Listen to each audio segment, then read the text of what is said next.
Okay, so we are live. Thank you all for joining me this evening. I am, see, it always does that. I'm so happy that you all took some time out to join me and Dana, really, because she will be our expert speaker this evening.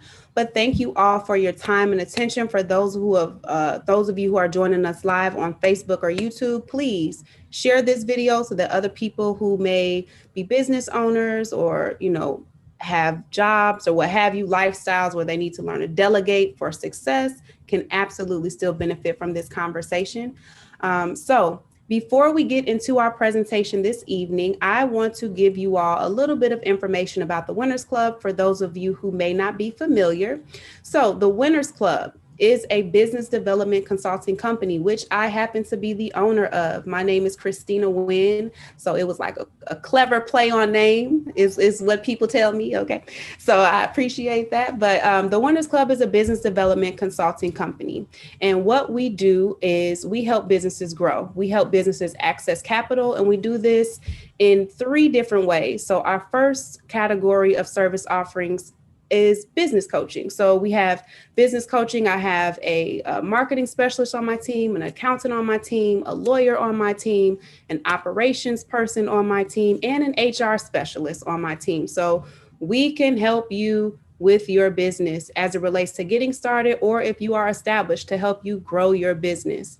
The second service offering that we have is access to capital. So we do grant writing and sourcing, as well as loan sourcing and loan preparation. So helping you through that application process.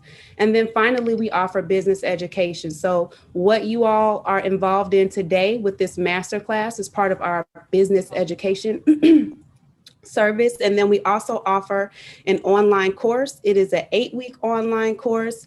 The outcomes for the course are a business plan and a pitch deck. So if you are a business or a person who wants to start a business, you're in that idea phase and you want to start a sustainable business, or you want to start your business the right way, my recommendation is to absolutely start with a business plan. And through the course, I'm actually coaching you through that. So you aren't just kind of throwing something together, putting things that you think are a good fit, but you actually are getting professional business coaches who are helping you develop this out. And then the other outcome is a pitch deck. So not a lot of people know the power of a pitch deck, but it can absolutely be used as a tool to help explain your business high level before you start getting into the nitty gritty with somebody. It can help you market your business to new clients, potential partnerships. And then when you talk about getting a loan or a loan really from a bank, it's a great way to prelude your business plan so they can kind of get, a high level understanding of what your business is about before they actually dive into your business plan.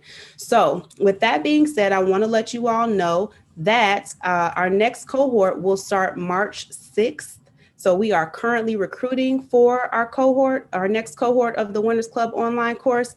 And with that being said, I want to show a quick testimonial video from the pitch competition that we had in December. So each cohort at the end of the 8 weeks, you can optionally be in a pitch competition to win cash prize money. And so I just want to show you all a little bit of the feedback from the participants in this past cohort's pitch competition. So if you will turn your attention to this video real quick, and then we're going to get into the good stuff.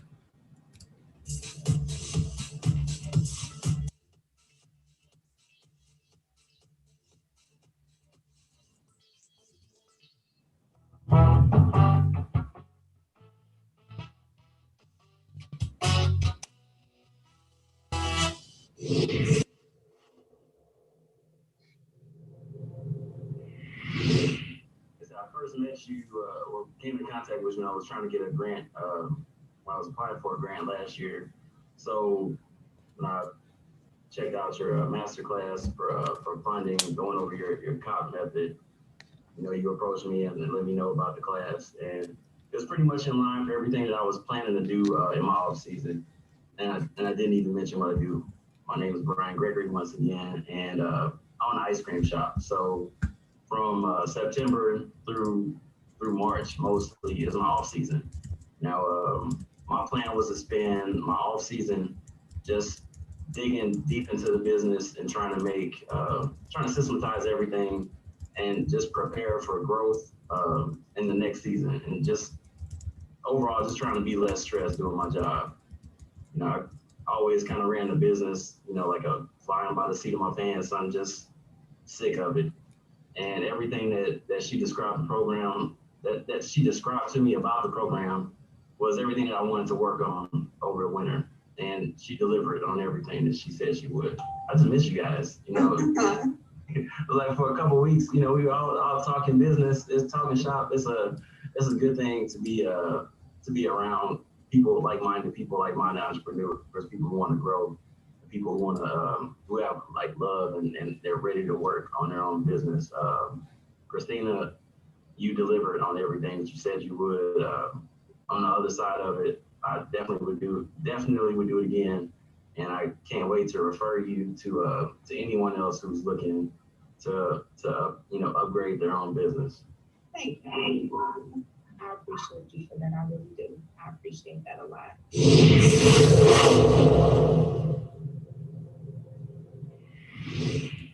I started pretty much from scratch. I came in and I did not have a business plan or a pitch deck or anything. I just had a really great idea, education, and a practice that I was running. But that was really it. And so it really helped me to flesh out the ideas that I had and make it a reality, because I felt as though I didn't think of mental health services as a business. And so really looking at, going through the process of the financial aspect of it, even staffing and all of that. So it grew from me just deciding to say, it's just me doing this, to maybe I want to bring on other people, and what would that look like, and what is the future? And so that was one of the biggest things for me that this program helped with, was to kind of start from scratch and now have a fleshed out business plan and a pitch deck, and feel very confident about the success of my business and where it's going. Thank you, Christina, so much for this opportunity for this program, because when I tell like where we started from, I was like, I don't even think this is for me. I don't even know if I fit. I don't know totally where I'm going. And so just to have, really feel the confidence and see the growth and see, I feel very different. This is my baby now. And so I'm excited for next year and what's going to happen. And this cohort has been amazing. Brian and Victoria, you guys are amazing support, and just thank you. And I'm so proud of you guys too, because we have all grown so much from our beginning. And so it's been an amazing experience, and I'm looking forward to keeping in contact with everybody.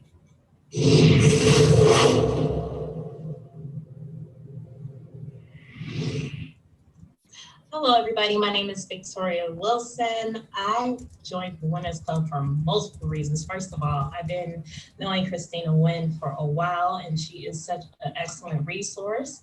And so when she offered this opportunity to come into the Winners Club, I was like, yeah, I need that help. Christina has really been such an excellent tool. Everybody in the Winners Club circle has been an excellent resource in helping me to truly flesh out a lot of the challenges that I have in my corporation. I am a serial entrepreneur, and so I have multiple different types of umbrella companies and businesses underneath my corporation. And so it really allowed for me to really have that time to go through each of my business services and products to really distinguish the difference between one business entity from another. And so that was one of the biggest challenges walking into the door. And I'm so grateful for this 8-week course, because it really allowed for me to focus on what I need to focus on for the upcoming year. All right. Hello, we got all types of stuff happening. Okay, so thank you all for watching that video, and I hope that it helped you learn a little bit more about the program and how it's impacted different type of business owners. The first gentleman that you saw, Brian, he's actually a secondary business, second generation is what I'm trying to say, business owner. So they've been in business for 47 years. But as you can see, no matter what stage in the game that you are in, if you don't have a business plan, if you don't have a pitch deck, the program can still be very helpful for you. So that's the end of my church announcements. Now it's time to get into the fun stuff. We're going to do our introduction. So this is how it's going to go. I'm going to choose on you all, each one of you all, based on the order of my screen. And we're going to do our name, our business name and business description or your 30-second elevator pitch, and then a fun fact about yourself that we cannot find on your resume. So first, I am going to go to George Peterson. Yes, good evening, everybody. I hope you all can hear me okay, and you can see me okay. It's inside joke about, I was not expecting to show my cameras, right? So I didn't shave, I've got on my sweats here and everything, but Christina called me out. But no, I am very excited to be here, though, to be a part of this event tonight. When you talk about my elevator pitch, I've been a corporate America guy throughout my whole career. So that's 30-something years. I'm an area sales manager right now for HD Supply, which is a large industrial distributor, a large distributor of industrial products throughout North America. But yeah, I've normally worked as a sales manager, and that's my thing. I'm a positive and optimistic guy. I'm an inspirational sales leader. I really enjoy building winning sales teams, working with people and seeing them reach and attain their goals. So this is why this topic was very important to me tonight about delegation. So that has a lot to do with why I'm here, not to mention the Winners Club, and Christina does such a great job of marketing and promoting the Winners Club. And so with all of her emails and even the text message reminder, I had no choice but to sign up and be here tonight. A fun fact about me is that I worked at Eli Lilly and Company for 17 years, and Lilly, as you know, is big in pharmaceuticals. They're back in the press even as we speak regarding COVID. But a fun fact is that if you're familiar with the drug Prozac, right, that used to be a household name, I was one of the original Prozac sales representatives. So I was a part of the team that launched Prozac. And as we all know, it went on to revolutionize the treatment of depression. And so with that, I'm sure my time is up, and look forward to a great event tonight, to a great time. Thank you. Thank you, George. That was interesting. Are you calling me a nag, though? I don't know. No, I never said that. I don't know. I kind of got nag vibes. I never said that. We're that word. No, I'm persistent, and we really appreciate it. And sometimes we need that. So thank you, Chris. You are so welcome. Thank you for sharing, George. That is very, very interesting. Next, we will go to Ayanna Simmons. Hello, everyone. I am the office manager at Two Bulls Mechanical Services with Tony. He's usually on. We are a heating and cooling company. We've been in business for about 5 years. Fun fact about me, I helped my dog gave birth last year, and I helped her deliver her babies. It was exciting. Whoa. She had 8 puppies. How was that? Different, but yeah. Okay, that is interesting. Like, that's a really fun fact. Thank you for sharing that. So we know if the apocalypse happens, we need you to stay alive, because we might need somebody to come and deliver a baby or something. I don't know. Thank you for sharing that, Ayanna. No problem. Next on my screen is Marcus Yancey. Hey, how's everybody doing this evening? Wonderful. Good. As Christina said, my name is Marcus Yancey, co-founder, creative director for Innovative Economic Solutions. Been in business for a little bit over 3 years. We support small businesses and nonprofits, mainly with infrastructure, growth, marketing, just whatever it takes to really get a lot of the nonprofits to the next stage, as there's a lot of capacity building in that space.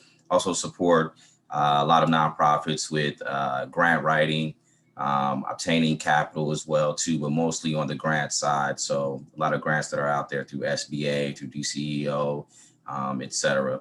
I also am an entrepreneur, is what I like to call myself. I'm a special projects officer for a local initiative support corporation, the Chicago office. They were a client of mine, been on their team for about 2 years now. And we mainly focus on kind of the same thing a little bit as my company, economic development, but in a different space though. So we focus on a lot about education. There is some small business components where we do provide access to capital on the on the west and south sides of Chicago. We also, have the financial opportunity centers and a few other things, but mainly the biggest thing that I do right now that probably nobody knows that as a fun fact, I run a $25 million grant program for the state of Illinois right now, supporting small businesses throughout the state that have been affected by civil unrest throughout the state. So if you know anybody out there whose properties are damaged, we have grant programs available for them. That is amazing, Marcus. You're gonna probably have to drop your contact information real quick because that's really great information. Thank you. Will do. No, I'm serious. Drop it because we have people. We're streaming live, so just in case people want to email you or. No, go ahead and say it, Marcus. Say your contact information. Oh, I'm sorry. I apologize. I'm so used to dropping in the box like okay. I'm sorry. I drop it in the chat. But my email address is Marcus MARCUS .Yancey YANCEY at INNOECON solutions.com. Awesome. Thank you so much for sharing that. That is really great information. And I will definitely be sending some people your way because I know people who can use that specific type of funding during these times. So thank you for sharing, Marcus. I appreciate Absolutely. you. Next, we will go to Miss Cynthia Mitchell. Greetings, everybody. How's everybody doing today? I guess my name is Cynthia Mitchell. I am the owner of Light Bright Solutions. I'm an online business manager, so I help businesses on the back end of things, kind of with, it's not really a support function, it's more of a, let's collaborate on the best way to get your processes out. So that's what my specialty is. I'm actually here in a support capacity tonight, so I'm supporting my girl, Dana. And I just, let's see, fun fact about myself. I have visited all but 8 of the United States of America. So yeah, I'm a military brat, prior military. And so it's my mission to get up there to the Northwest, but with everything going on, I don't know if I'm going anywhere like anytime soon. So, but yeah, it's nice to meet everyone. That's so cool. Thank you so much for sharing that, Cynthia. Well-traveled. I love it. And last but certainly not least, Miss Christine Lowe, if you would please introduce yourself. Hey guys. So as she said, my name is Christine. I work for Comcast as an event specialist. I'm also a part of a podcast called Three Brown Women, along with Dana. That's you can find that on Roku, on the girl version station app. If you guys have Roku, you can check us out there. And then I also have my own online accessory business that I plan on launching very soon. A fun fact about me is that I sing. Yeah, I love to sing, especially gospel. And I love to listen to gospel. But yeah, that's a fun fact about me. And I'm excited to collect all nuggets and knowledge that I can from this. So I look forward to it. Thank you so much for sharing. I love gospel too. I listen to gospel probably all day long. So you might have to sing us out, closing us out this evening, Christine. You shouldn't have told us to sing. So you might have to close us out. Okay. I did the church announcements. You're going to give us the benediction. Okay. Oh, okay. Lord. Okay. So get ready. Get you some tea. Do what you need to do because I'm so serious. Okay. You think I'm so serious. You're going to have to sing us out. Lord. Okay. And now the introduction of our expert speaker this evening, Ms. Dana Reese. Please take us away. Awesome. Okay, so my name is Dana, more affectionately known as Reese. I am the CEO of a US-based virtual assistance agency known as the Buddy Effect. What we do is we partner with solopreneurs and small business owners that are simply too stressed from wearing way too many hats. So what our goal is over at the Buddy Effect is to save our clients on average about 40 hours a month so that they can spend time doing things that they actually enjoy with the people that they love. So that's what we do. Fun facts. So I thought about like 4 different fun facts because I was trying to like catch the vibe of everybody. So the first one was that I'm a plant mom, and it started from COVID. But then I was like, nah, that's kind of boring. Then my second one was that my elbows are double jointed, and I like freak my kids out when I twist my arm all the way around. But then I was like, you're giving too much information. That's freaky. That's crazy. Then, so I settled on this fun fact. So last month, me and my husband, we bought a home, and thank you. Thank you. We bought it in December, and me and him, we actually did our first like renovation. So we pulled carpet up, painted, installed like an actual exposed brick wall, hung lights, and that's the first time I've ever done anything like that. So I told you the other two just to tell you, but that's my real fun fact. Congratulations. That's so awesome. Congratulations. Yes, yes. Thank you. Thank you. And I prepared a whole presentation for you all because it's so much information, and I want to make sure that none of these nuggets are dropped. So I will go ahead and share my screen if that's okay. Is that okay to share it now? Okay. All righty. We are going to share. Okay, so I am going to present this with it being full screen. Can you see it? Yes, ma'am. Okay. All right. Awesome. So thank you so much for joining me tonight. And Christina, thank you so much for having me on your platform. I really, really appreciate it. Just being able to be in a position to talk about the importance of delegation, I'm excited about, because this is something that so many business owners struggle with. So I took some time and, created a presentation just to make sure that we hit all ends of delegation. So what we are titling this is 6 Bulletproof Steps to Delegation. And what we will be discussing. So there's 4 things that I want to discuss today. One, what does delegation look like within your business? 2, what should you delegate? 6 preliminary to-dos before delegating. And number 4, what not to do when delegating. But before I go in, I already gave my quick summary of who I am, but let me go a little deeper. So like I said, I am the CEO of the Buddy Effect. We are a virtual assistance agency that's been around since 2018. And actually how I transitioned into the agency is I walked away from a Fortune 50 job. And it was taking up a lot of my time. Okay.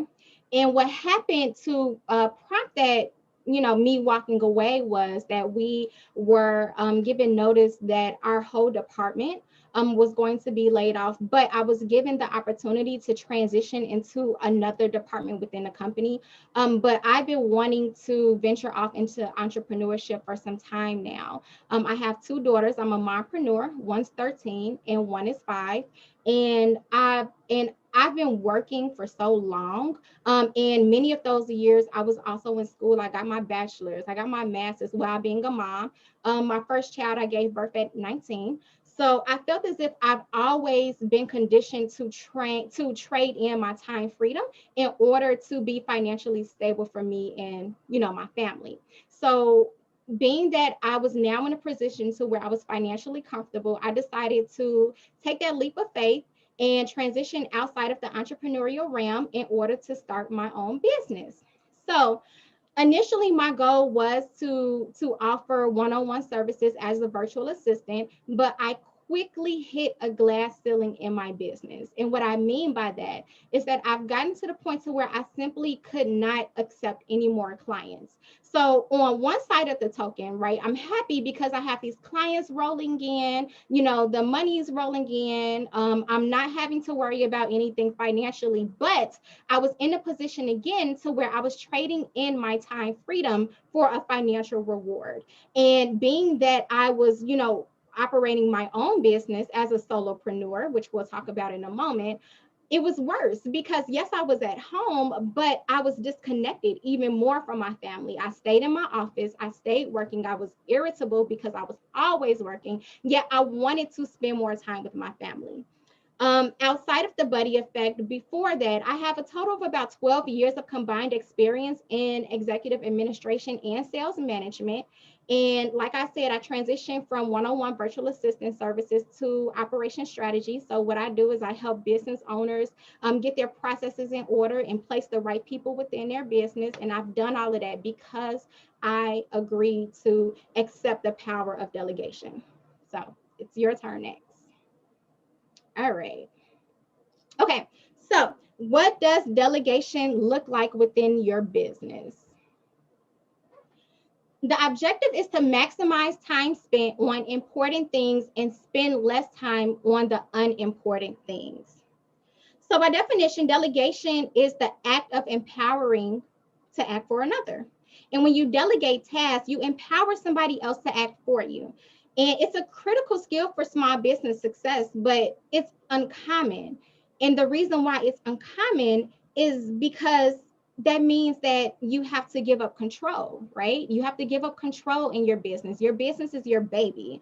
And combine that with the fact that many business people believe that no one else is going to do it better than them. You know, there's a group of entrepreneurs that do not accept the power of delegation. And I get it, it's scary. But what you have to know, though, is that you're going to be like me, to where eventually, if you are embracing this idea of solopreneurship, eventually you're going to hit a glass ceiling if you're just a team of one. And the reason why is because no matter how hard you pray for it, no matter how hard you speak it into existence, your day is always only going to be 24 hours. Like, that's never going to change. And there's only so much energy and there's only so much time that you can do in 24 hours. Okay. So that is why I say that if you do not embrace the idea of delegation, eventually you're going to hit that point to where you just don't have the time and the energy to grow your business.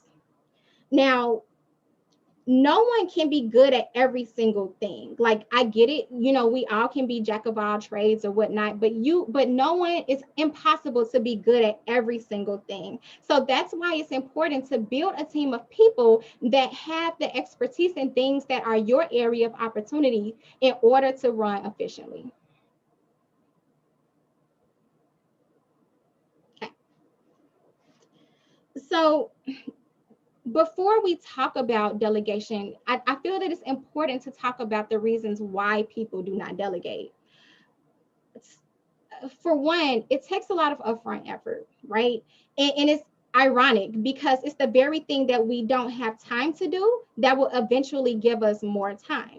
And just like anything else, right? Getting started is often the hardest part. It's just like when you're walking, you know, when you first learn to walk for the first time, you know, when you're one, or riding a bike or launching a business, you're probably asking yourself, like, when do we find the time to train and recruit?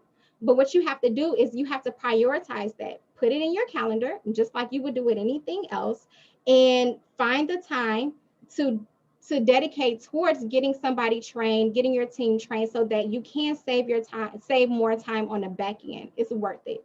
Okay. Number two, the fear of losing control. I get it. You know, our businesses, our babies. I understand that. Or you may say, "Oh, I love doing this task," or "Oh, this is what I live for," whatever. But honestly, that's just an excuse. I mean, either you're wanting to keep the task for you because you are honestly just afraid of letting it go, or maybe you really do enjoy it. But this is the thing, though. Just because you're really good at something and just because you love it doesn't mean that you have to be the person to do it. Okay. The goal is to save time and do what? To increase your revenue. And I mean, your business, it can't be 100% a passion project. I mean, unless it is, not if you want to generate revenue. You know, you have to have processes in place. When you invest a lot of time and energy into something, I get it, it's hard to let go, but you have to be able to get over that fear. And getting over that fear requires you to give up control. It's the number one rule when it comes to leadership. And if it's not the number one, it's definitely in the top three. So, reasons why people do not delegate. I can do it better. At the beginning, that is almost always true.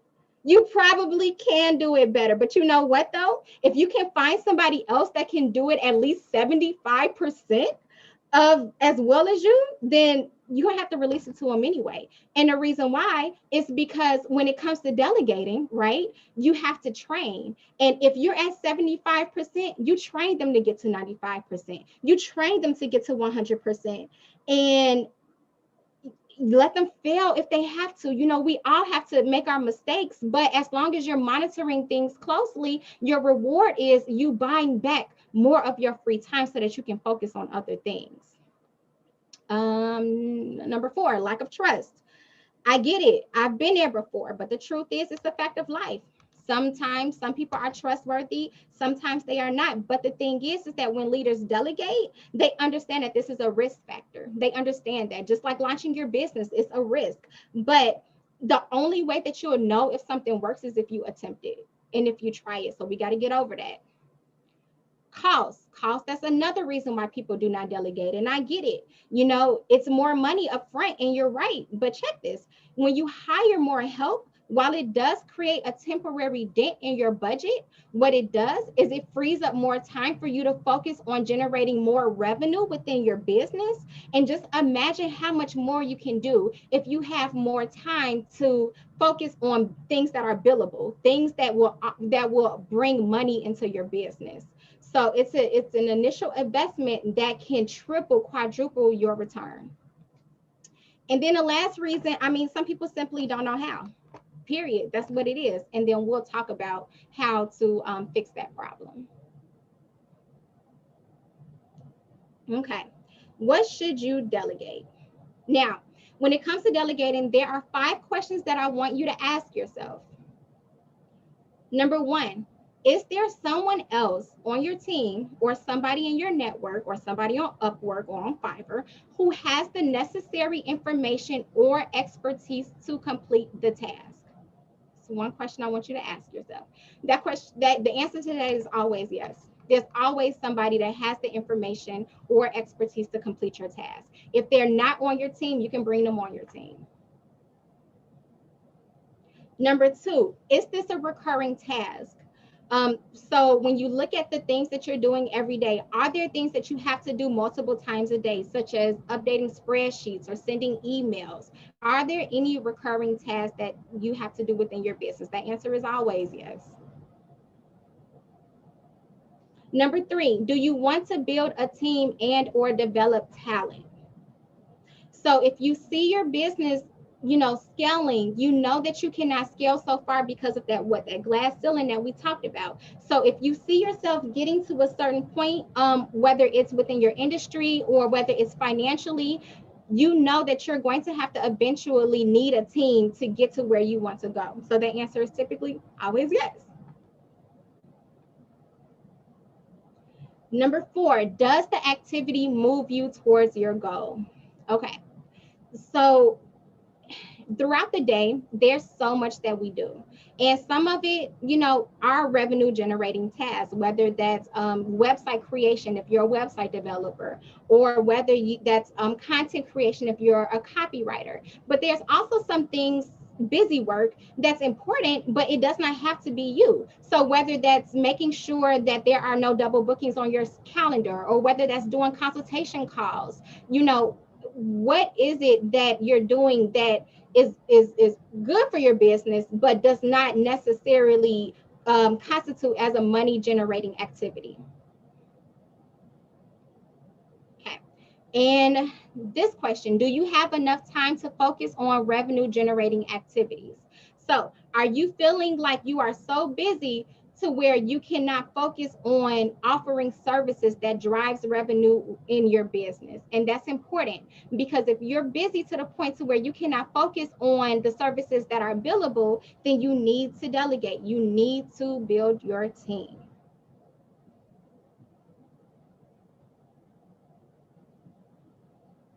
Okay.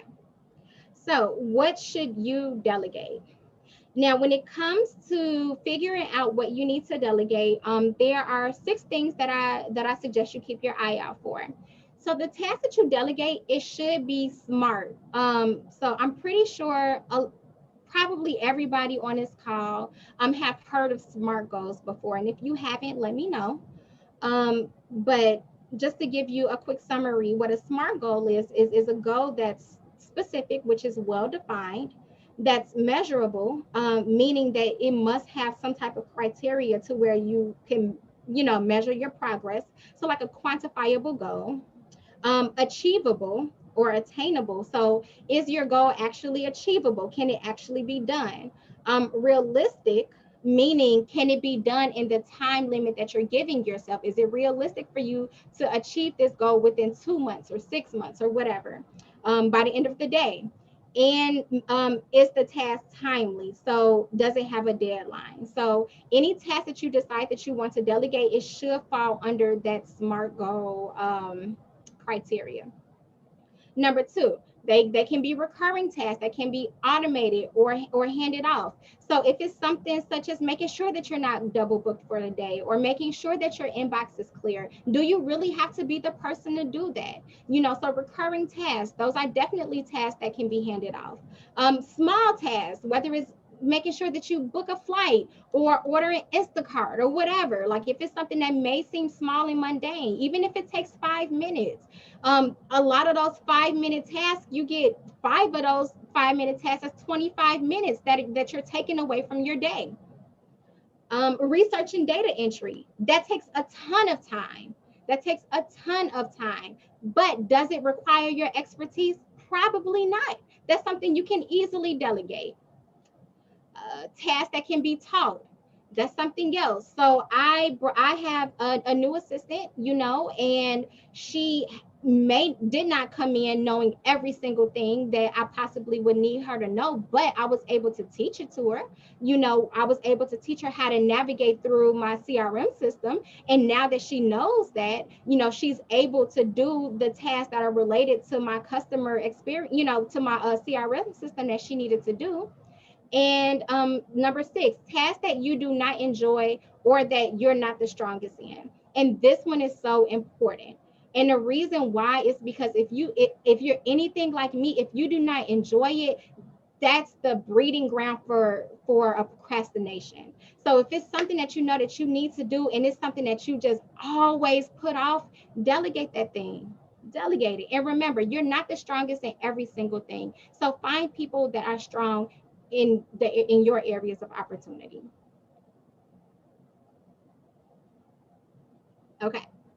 So we're going to get into the meat and potatoes, the 6 preliminary to-dos before you delegate.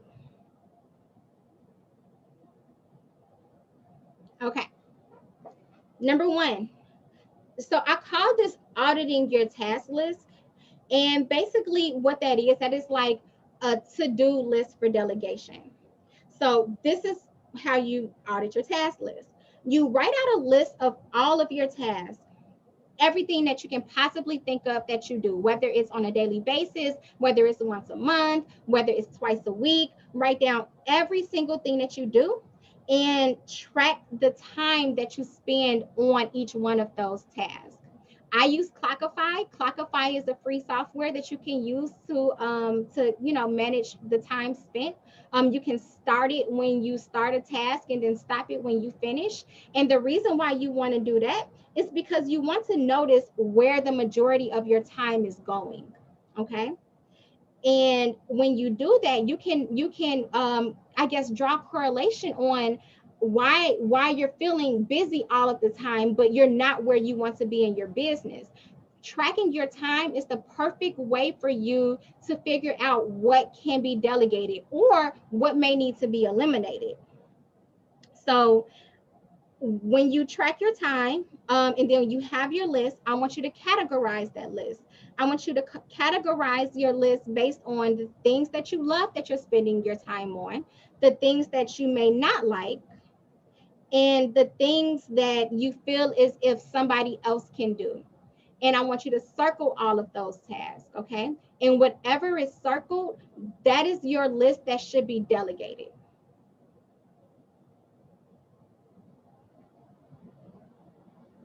Okay. Number 2, determine what can be automated. Now, this is my favorite because I love technology, and technology will literally save your business. And a lot of apps these days are completely free. Determine what can be automated. So task automation, what that is, it's the use of tools or software to automate repetitive manual tasks.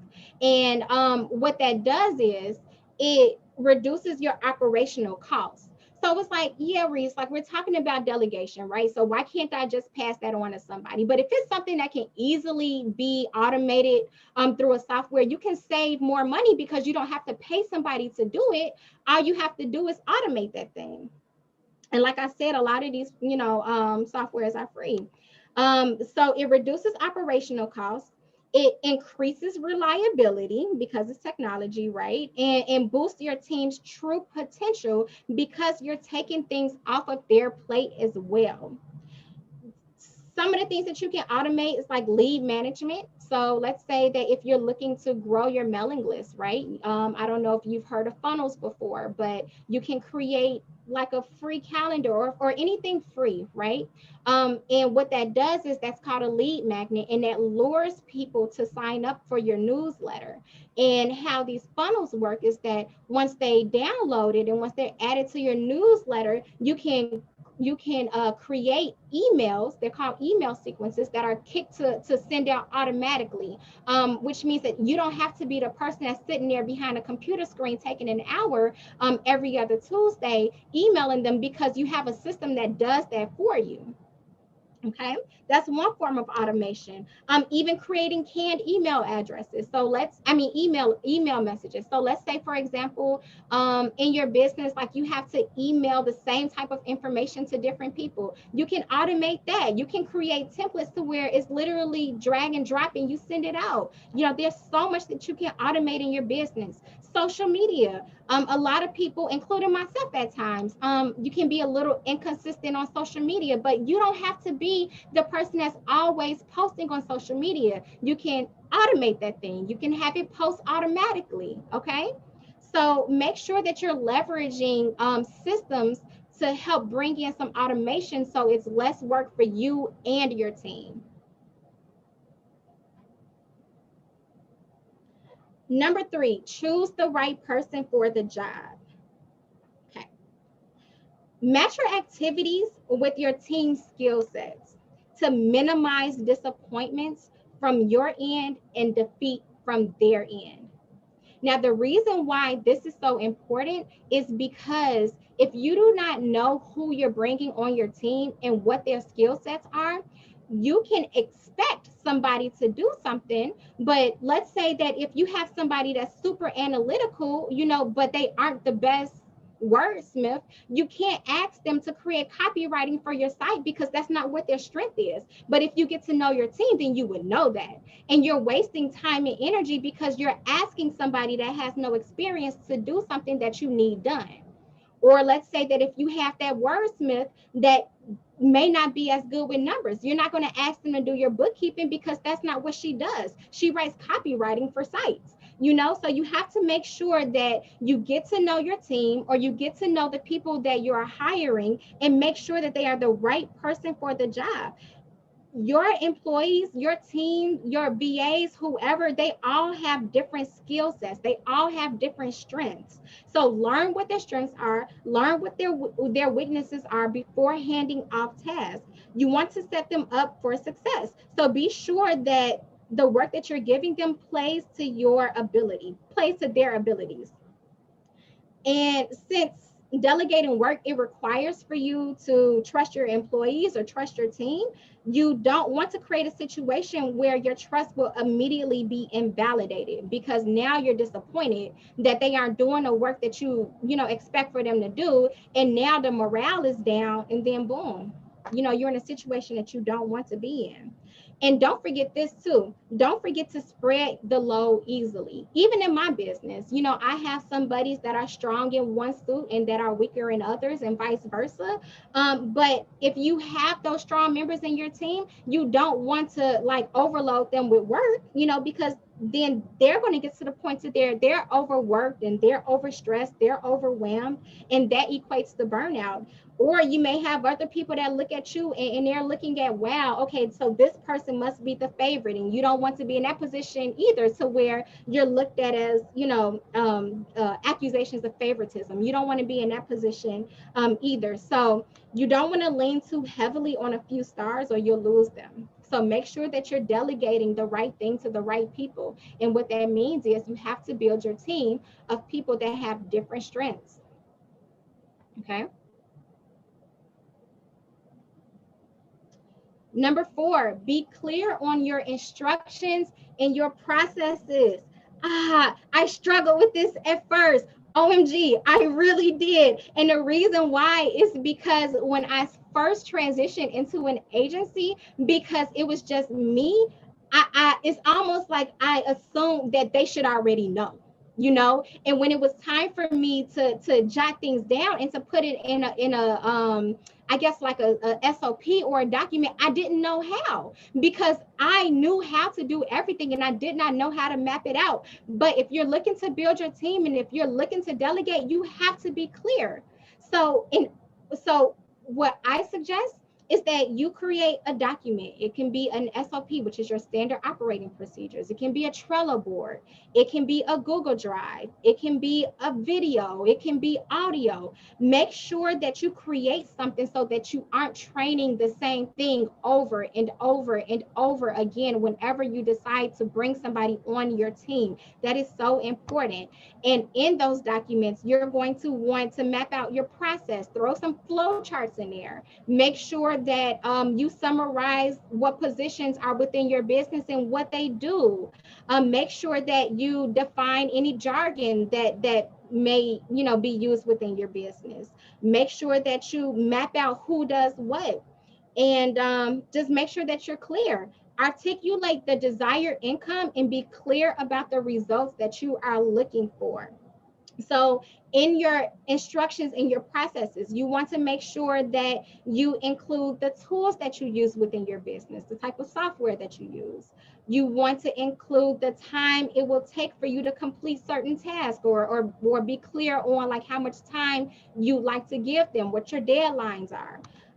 You'd want to be clear on the type of reports that are needed. So whatever if just sit down, map out every little piece of your business, put it into some type of document that people can access over and over and over again. That will save you a lot of time too for training.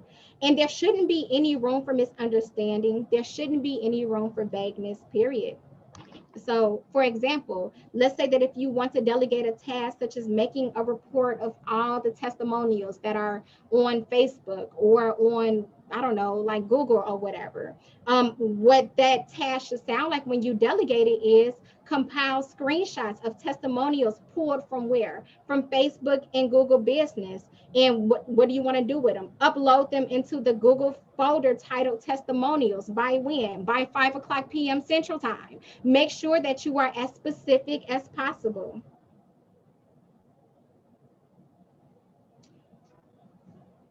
Okay. So number 5, which is pretty much the same thing. When you're clear on your processes and your expectations, you have to outline when you want things done by. We are not mind readers. We are not mind readers. You have to make sure that they understand that what you are delegating to them is urgent. Make sure that they understand that it's important if it is. Make sure that they understand the time frame, because if something is sent in late, you can't be mad at anybody but yourself if you didn't tell them when to send it in. So that 4 and 5 kind of coincide with each other, but just make sure that you are specific on your time frame. And number 6, create a system to track your progress. Please and thank you. Okay. Schedule checkpoints, time to review work, and lean on technology to stay updated.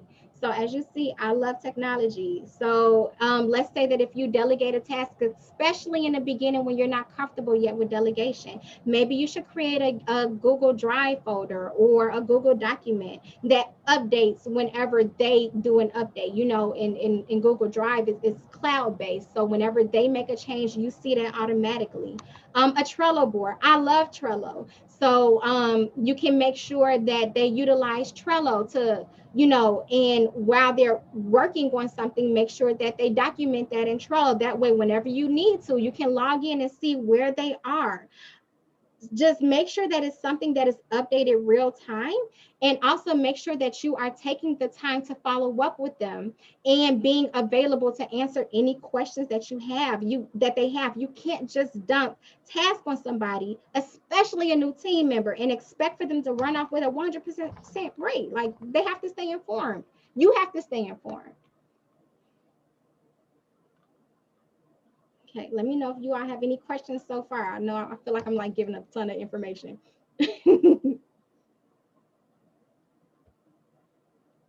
Okay, so we talk about what to do when it comes to delegation, right? So it's important for you to know what not to do when it comes to delegation. All right, so there's 6 things. Number 1, micromanaging. Everybody hates to be micromanaged. I know I hate to be micromanaged. I don't know if any of you all hate to be micromanaged, but I hate that. So you have to focus when it comes to micromanaging. You have to focus on delegating the outcome, not the process itself. You have to be clear on what you want the outcome to be. And if you are giving somebody a task to help train them, call it training. Don't call it delegation. Find a balance. Give enough space for people to make mistakes. Give them enough space to make decisions. That's the only way that they'll know how to be better team members to you. And also clarify who's responsible for getting the work done. That's not to say don't have your check-ins. You definitely want to check in, but you don't have to check in every hour. Give them time and space to learn. And then number 2, you have to make sure that you are staying involved and available. Do not delegate something and just fall off the face of the earth. It's not fair. Delegating a task does not mean that it is not your responsibility. Okay. Delegating a task does not mean that it is not your responsibility. Although you may have explained the task in great detail, that does not mean that that task is guaranteed to be done to your liking, especially when you are new to delegation and you are bringing new members to your team, or you're expanding the roles of current members on your team. You have to be sure that you are monitoring the progress. Make sure that you're asking for regular updates. And that way, if you do notice errors and mistakes, as long as you're well informed, at least you're not noticing it when everything is done. You're catching it, you're nipping it in the bud, and that avoids wasting time, energy, and resources, not only for you, but for them too. Okay. Okay, delegating to anybody. Oh, that's a don't do. We talked about that. You can't just delegate to anybody out of desperation. Like I said, you have to get to know your team or do your research before bringing somebody on. One's strengths, one's skill set, one's weaknesses, and expertise. All of that has to be known before you decide to delegate something, because if not, like I said, you are going to be disappointed. This kind of delegation will not only make you more efficient and effective within your business, but it will also make you a good leader as well. And good leaders are the ones that run these big corporations, okay, and the ones that are pulling in this money. And the reason why is because they are good leaders.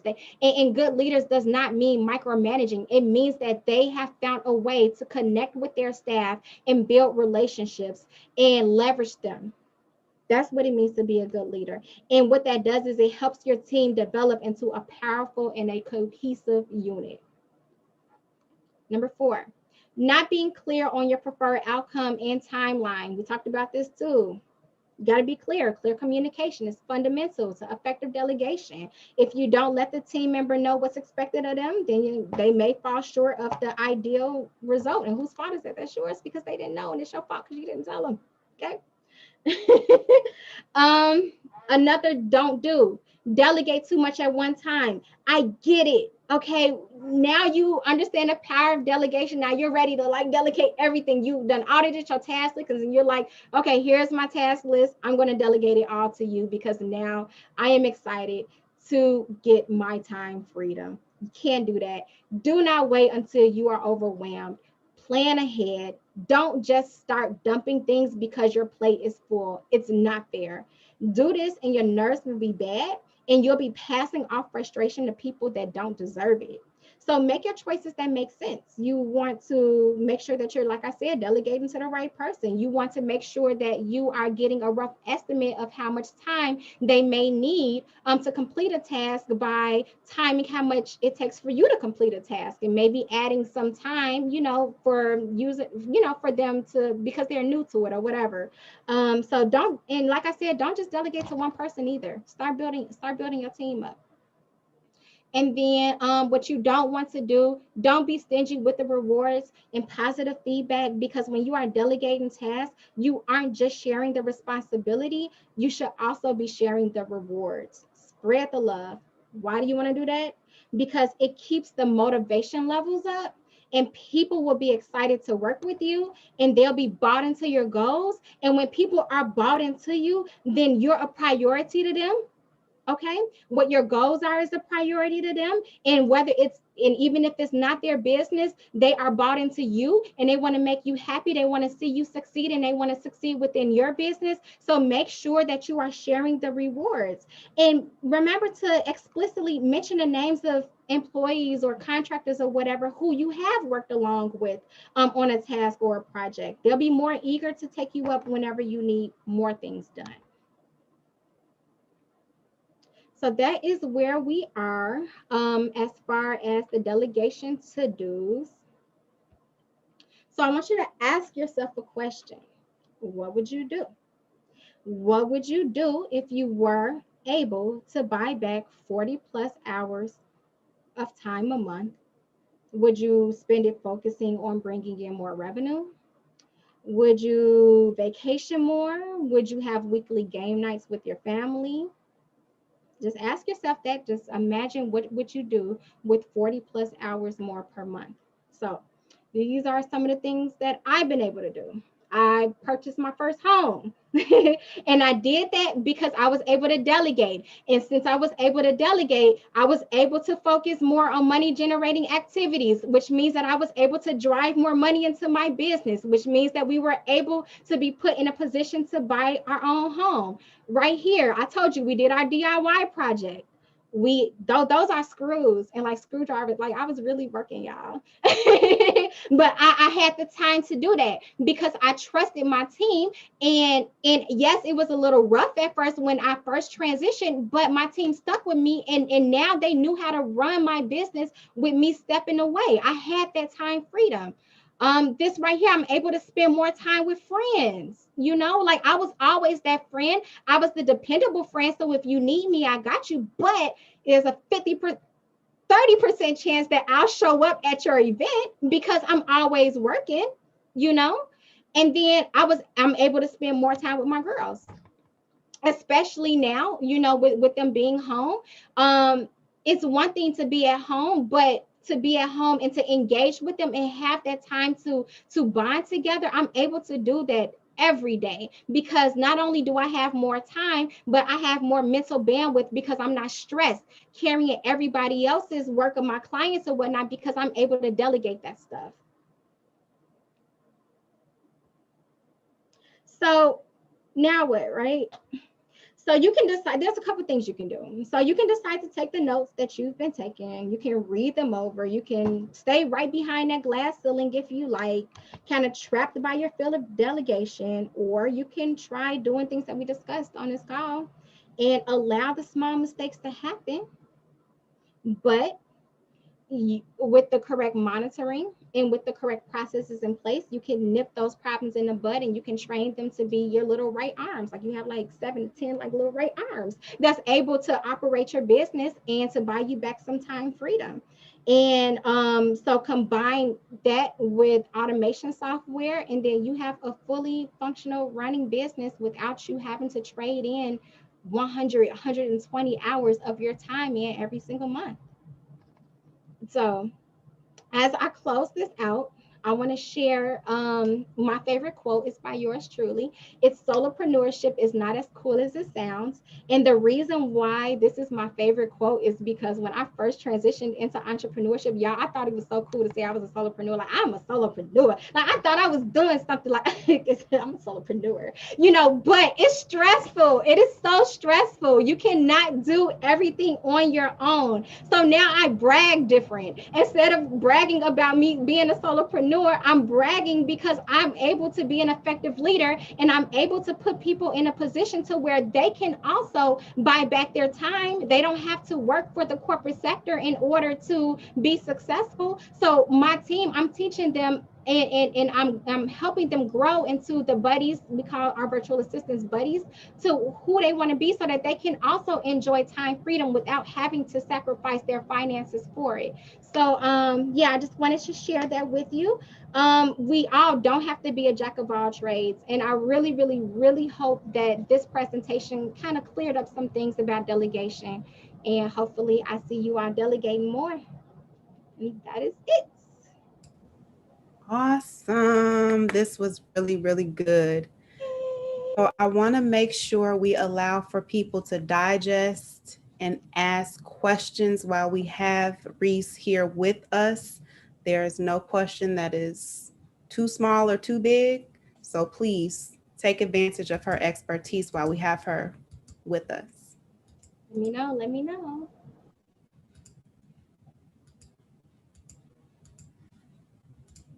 So let me start. So I think what you mentioned as it relates to understanding how to play on people's strengths, it's tough to do because most people that I know, myself included, because I use the buddy effect, you guys, they are my virtual assistant platform that I work with. And I think that going into it, I was just so flustered in needing help. It's like the thought of, okay, spending some time to literally like an hour or so, a couple hours to getting to know this person. What's really the question? So I guess the question is, how soon? Okay, so you need help, or let's say, because you talked a lot about people who may already have a team rather than looking to bring someone in. So how do you do that exactly? Like, do you literally sit down for an hour and it's like, tell me about yourself, tell me about your strengths? Because people can tell you their strengths all day long, but then when the road meets the rubber, or the rubber meets the road, whatever the saying is, they may not be as strong in the areas where they're saying like, hey, yeah, these are my strengths, or hey, yeah, I like doing this. This is what I enjoy doing, but that might not truly be their strength. So how do you really maneuver that space of finding someone's strengths through relationship building and kind of getting to know these people? So that's a very good question. So before I answer, are you saying when it comes to onboarding somebody, or are you saying that they're already on your team? Let's do both. Okay. Okay. So when you have a team, I've always felt that it's important to create an environment to where they're able to, it's like an open door environment, right? So I am never inaccessible. I'm never inaccessible because I don't want to come off as, like intimidating. So because of that, I do a lot of things in order to build like that familyosity. That's what I call it. It's probably not even a real word, but that familyosity, to make sure that they feel comfortable opening up to me. So we do like newsletters within our business. We've done like group calls to where it may not have even been a profession, in a professional setting, just making sure that we all are familiar with each other. Like, that's very important. And that's not to say that they need to get super personal with it, like they don't need to know your blood type or anything like that, but just making sure that you are open to them and sharing your experiences with them and come from a point of mentorship. Like you have to be okay with mentorship. When they see that you are bought into their success, and then they'll be more open to, like, I guess, letting down their guard, like being truthful when it comes to, okay, well, I'm not as good with this or whatnot. So just making sure that you aren't intimidating is a very important thing. And then also when you're looking to build your team too, there's questions that I highly recommend you ask. Number one question that I would ask always is, I would ask them what they feel their skill sets are. Okay. Ask them what they feel their strong suits in. And then also ask them what they feel their areas of opportunities are. I don't like the word weakness because I feel like it has that negative connotation, but I always ask when I'm outsourcing, what are your areas of opportunity? Okay. I also asked them, just like you did today, tell me something that I wouldn't be able to find out on your resume. And I do that because I want them to know that I want to be brought into them personally, not just professionally. And also when it comes to asking them about, I will also ask this like a situational question. So one thing that I always ask my buddies, I say, what would you do if your laptop crashed or whatever? And what that does is it lets me know how quick on their feet they can be. It also lets me know their access to other resources, you know? So I always ask that. And then also asking them what their professional goals are, because their professional goals are always parallel to like their strong suits. So asking somebody what their professional goals are will give you insight on what their strengths are. That's a great question. Yeah. What are your professional? That's a really, really good question. Without directly asking them, you know Yeah. what I'm saying? That's great. That's really, really good. Yeah. So George, let's hear some feedback. Let's hear some thoughts, possibly a question. Well, I've got thoughts for sure because I took plenty of notes. Um, the importance of trust, uh, not micromanaging. I do not like to be micromanaged. Me neither. I currently report to a micromanager. It drives you crazy. So it just tells me how not to do that to other people. You know, the point too about how you can really sort of like camouflage delegation as training. I like that takeaway. So um, no questions though at this point. I mean, I took copious notes and I think I'm okay. Is there a way to get the presentation, or I mean, how will that? I know it's probably copyrighted, but you got a lot of good stuff in there in that PowerPoint. Is that a So possibility? I actually, let me mute you. So I have it recorded on YouTube and Facebook. So I'm going to send you all an email following this so you can literally just go back and pull the information. Oh, I'm sorry. I muted you because it was giving me feedback.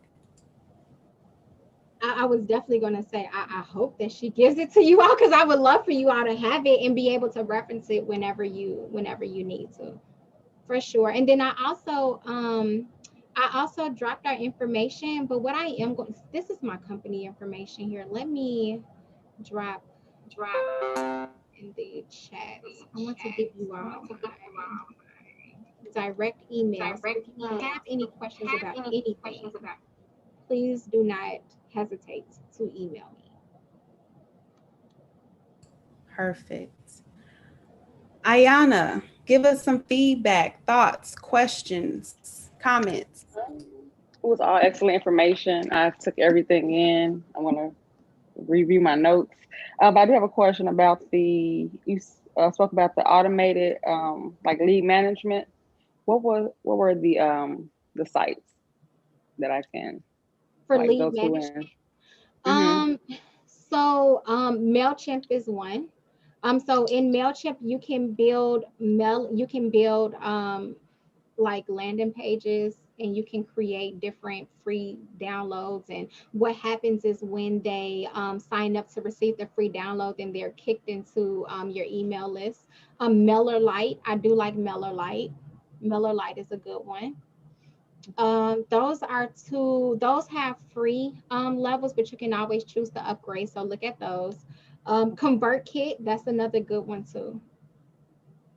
So those are the top three that comes to mind.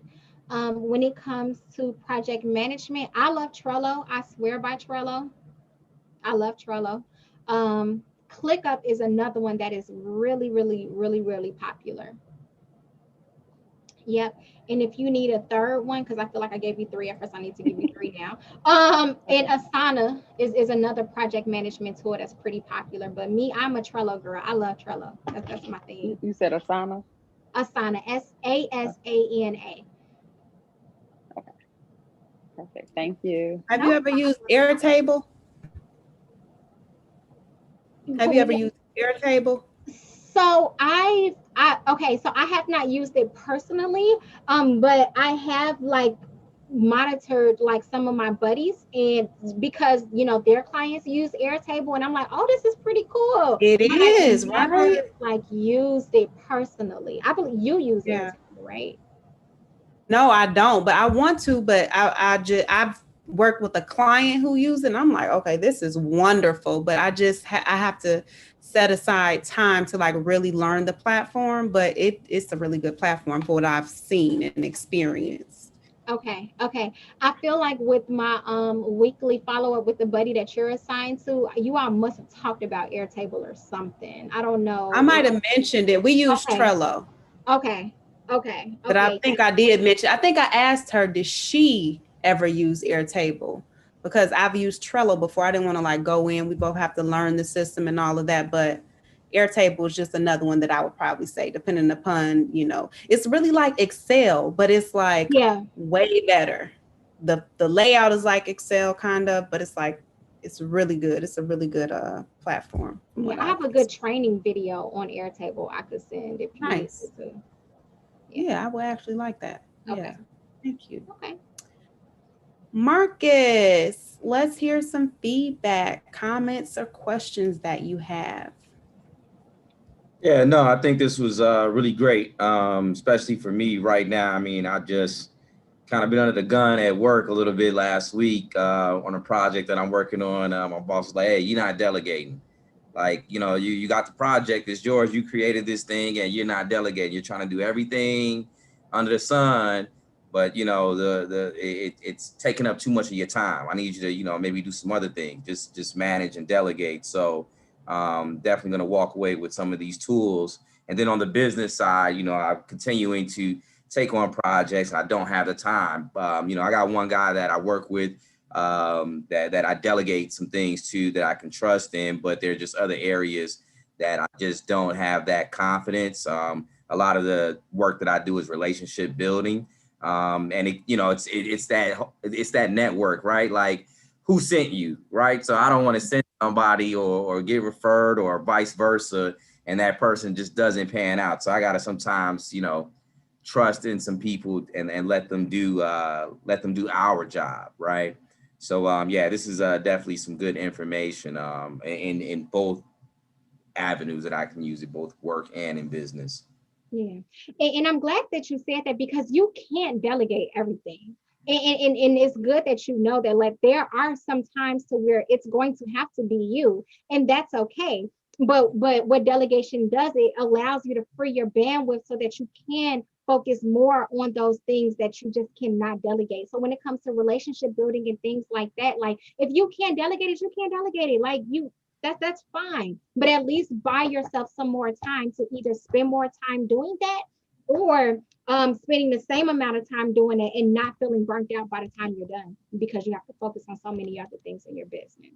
Definitely feeling the burnout. Yeah. I hate burnout. Sorry. It sucks. It takes the joy out of everything. Like, Yeah. man, I really feel you, Marcus. So we're gonna be praying for you, but also, this is all very applicable information, like next day applicable. Let me start talking to some of these people and getting to know them a little better so I can figure out, you know, what I can pass off. But I feel that burnout. So I really do hope that you can pivot that and just be in a better space so you can be creative and be networking and meeting people and be the voice of your business like you need to be. Yeah. Yeah. Thank And you. then Appreciate that. and then You're another welcome. thing too, like if you are afraid of delegation, but you know you need to do it, and a buddy, a virtual assistant is the perfect example.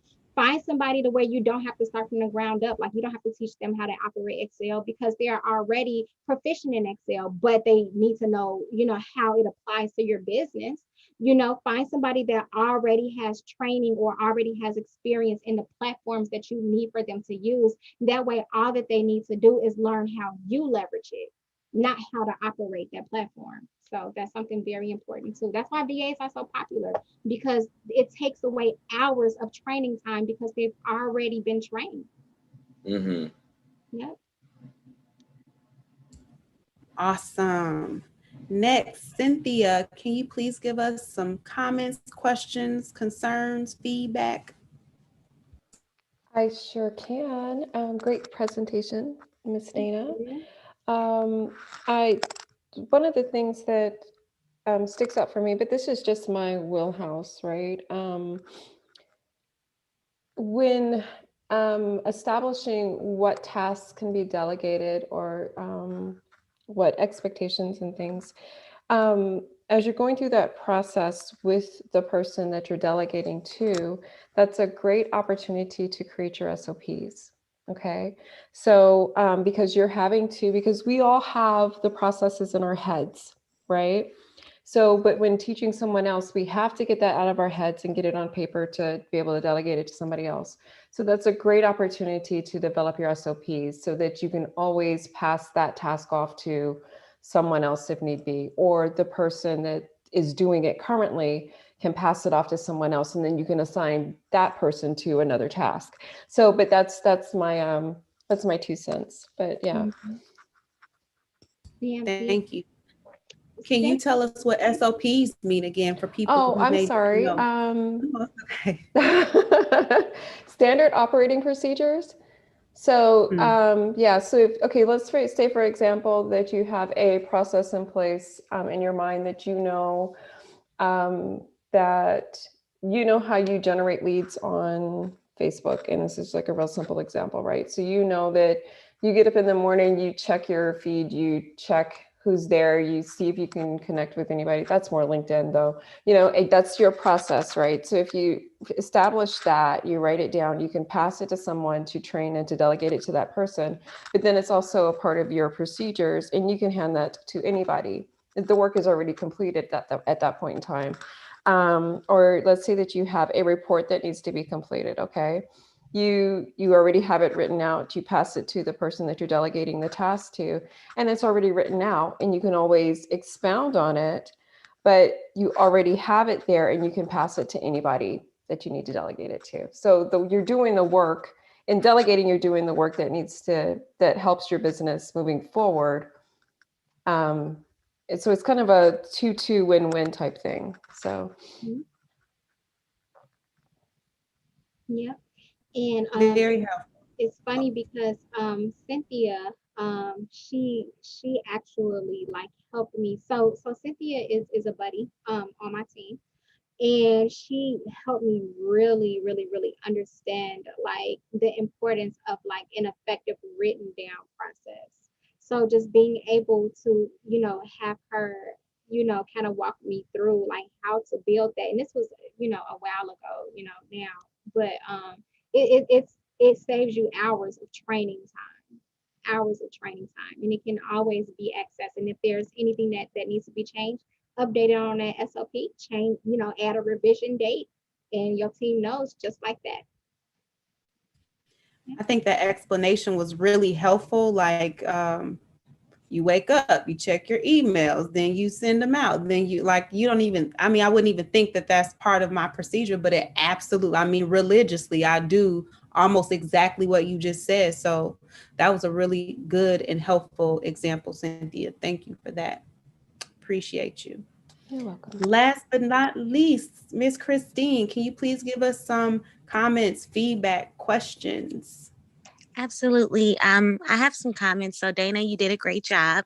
I got a lot of good knowledge. Cynthia, thank you for that explanation because that really helped me kind of wrap up my whole thought. So basically with the SOP, it is basically like a training program for your employees or your clients or whatever type of world you're in, your partners. And basically, if you have that training, you then get to hone in on each person. That gives you time to really have that one-on-one time with each individual and hone in and get to know them and know their strengths.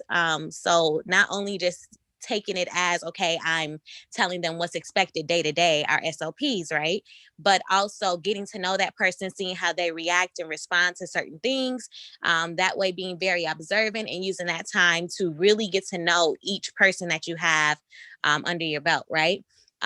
Which then allows you to delegate at a time where you might feel overwhelmed or you might feel like, okay, I don't have to do this all by myself. There's some things I am going to have to do, which we've learned from this as well. But there's some things that I can delegate to this person who I learned this from when we were in training, and that person who I learned that from. So just basically being honed in on not only the SOPs and the training, because that is very important, but also being honed in on that time that you're spending with each person during that time.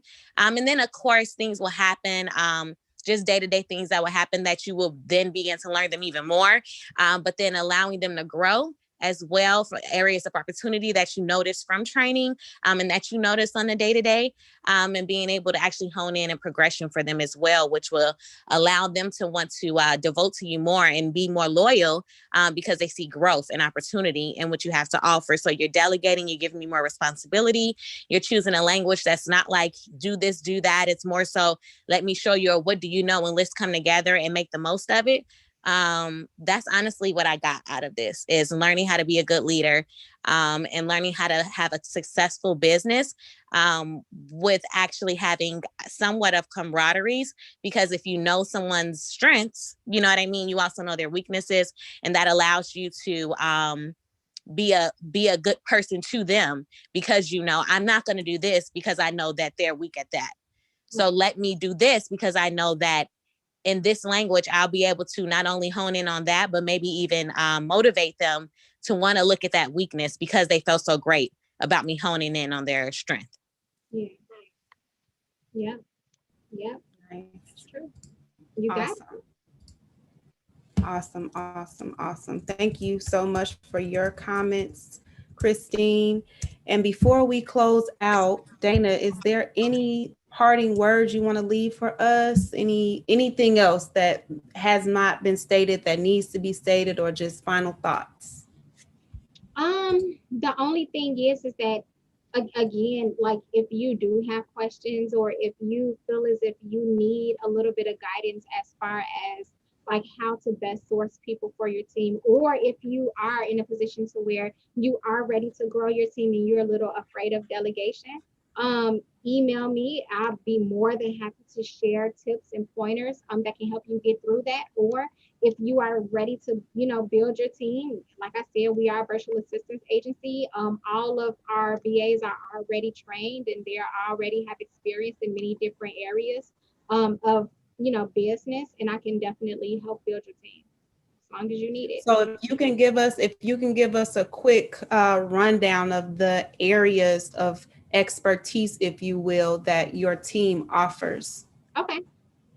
So email management, calendar management, project management. Cynthia is amazing when it comes to processes. She creates SOPs for businesses to make sure that their processes are in order.